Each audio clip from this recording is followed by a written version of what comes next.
যেখানে রনি আর তিথি দুজন ভাইবান একটি রহস্যময় গ্রামে আটকে পড়ে আর তাদের উদ্ধার করতে সাহায্য করে ড্রাইভার কাকু।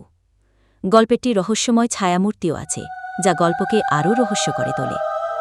গল্পটা তাদের অন্ধকার জঙ্গল আর পরিত্যক্ত বাড়িতে ঘুরে বেড়ানো আর অজানা শক্তির সাথে লড়াইয়ের গল্প। শেষ পর্যন্ত তারা গ্রাম থেকে বেরোতে পারে কিনা, আর সেই রহস্যময় ছায়ামূর্তি কে ছিল, সেটাই গল্পের মূল বিষয়। গভীর রাত, গ্রামের নির্জন রাস্তা, চারদিকে কুয়াশা আর গাছের ছায়া। দূরে কুকুরের ডাক শোনা যাচ্ছে। রনি আর তিথি স্কুল থেকে ফেরার পথে এক পুরনো বাসে উঠেছে। বাসে আর কেউ নেই, শুধু ড্রাইভার কাকু।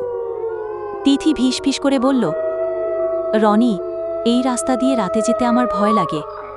সবাই বলে এখানে নাকি অদ্ভুত কিছু দেখা যায়। রনি হেসে বলল, ও সব গল্প, ভূতটুত কিছু নেই। বাসটা এগিয়ে যাচ্ছিল, হঠাৎ রাস্তার মাঝখানে একটা সাদা কাপড় পরা মেয়ের ছায়া দেখা যায়। ড্রাইভার কাকু ব্রেক কষেন আর বাসটা থেমে যায়। ড্রাইভার কাকু চুপচাপ বলেন, আবার সে। তিথি চমকে উঠে জিজ্ঞেস করে। ড্রাইভার কাকু বলেন, প্রতি পূর্ণিমায় এই রাস্তার মাঝখানে সে দাঁড়িয়ে থাকে। আমি দেখেছি, কিন্তু কখনো নামিনি। রনি জানালার বাইরে তাকিয়ে দেখে মেয়েটির চোখ জ্বলছে লাল আলোয়। বাস আবার চলতে শুরু করে, কিন্তু ছায়াটি বাসের সঙ্গে সমান গতিতে হাঁটছে। ঠিফি কাঁদো গলায়, ও আমাদের অনুসরণ করছে।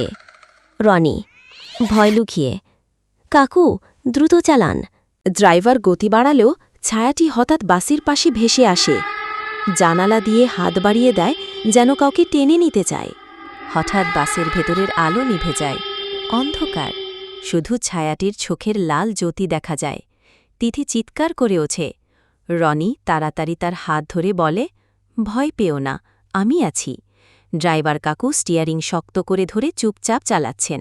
তার ঠোঁট কাঁপছে, মনে হচ্ছে তিনি কিছু মন্ত্র পড়ছেন। বাসটা একটা পুরনো সেতুর কাছে আসে।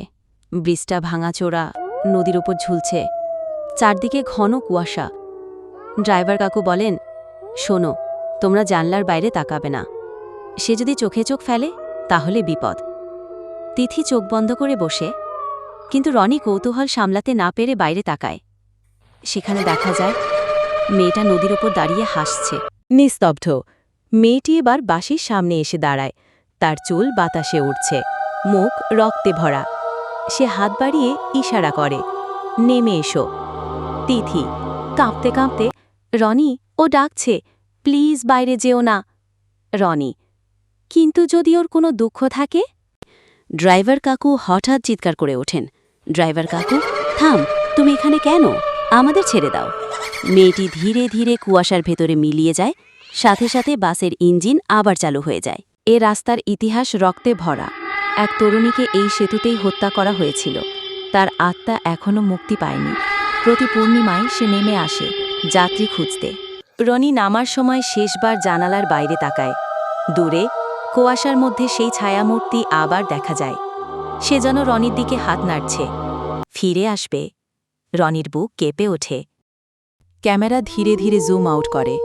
অন্ধকারে শুধু রাস্তা, কুয়াশা আর দূরে দাঁড়িয়ে থাকা সেই ভুতুড়ে ছায়া। ভয়ঙ্কর সুর বাজতে থাকে।